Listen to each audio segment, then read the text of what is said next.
Having covered Israel's legal rights in the West Bank, we are now going to focus on the peace process.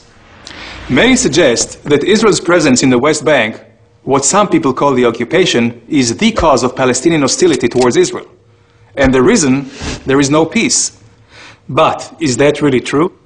If Israel's presence is the cause of the conflict, then it follows that there was no conflict before 1967, when Israel was not in the West Bank, right?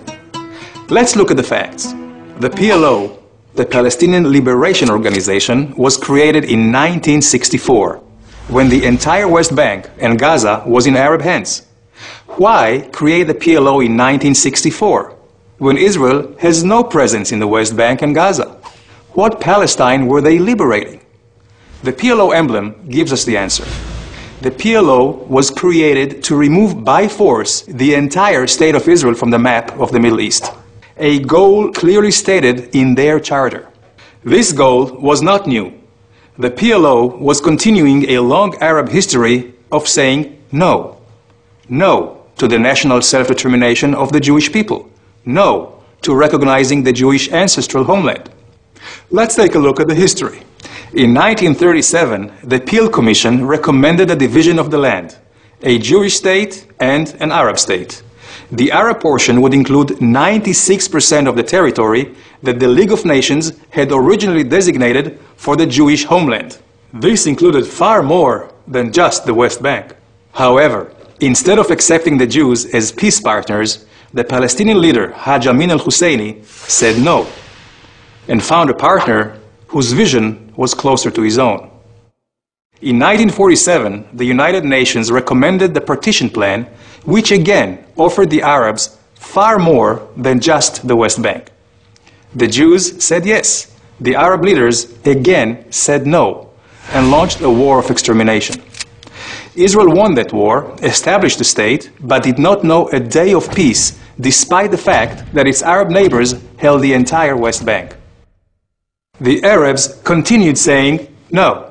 They attacked Israel relentlessly, using the West Bank as a launching pad, until Israel took it over in a war of self-defense in 1967. After the war, the Arab League rejected all attempts at peace. They continued to choose force over negotiation. And at a summit in the city of Khartoum, we again heard no, no, no. Let's fast forward to 1993. Israel and the Palestinians signed the Oslo Accords. Were the Palestinians finally saying yes? It appeared so. Israel said yes and gave territorial control to a Palestinian government it helped establish. But despite signing agreements, the Palestinian actions said no.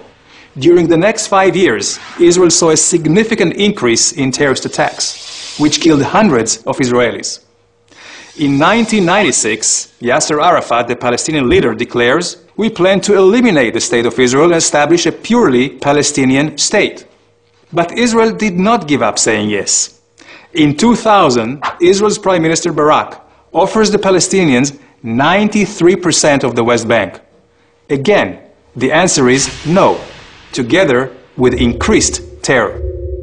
In 2005, Israel withdraws from the Gaza Strip, uprooting 8,500 Israeli citizens, hoping to advance peace. The Palestinians again say no.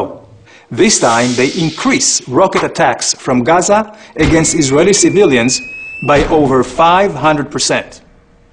In 2008, another Israeli attempt at yes. Prime Minister Olmert accepts nearly all Palestinian demands, including handing over almost 100% of the West Bank with minor land swaps. The Palestinians, again, no. So what can we conclude? 1.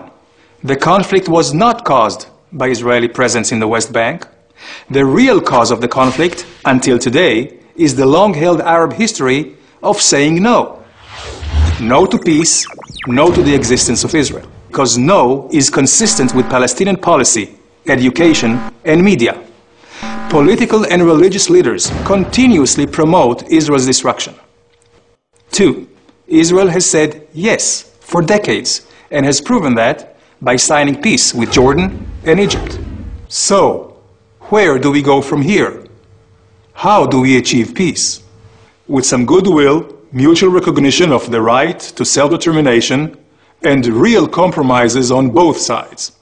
Israel, for its part, will continue saying yes to a real and enduring peace.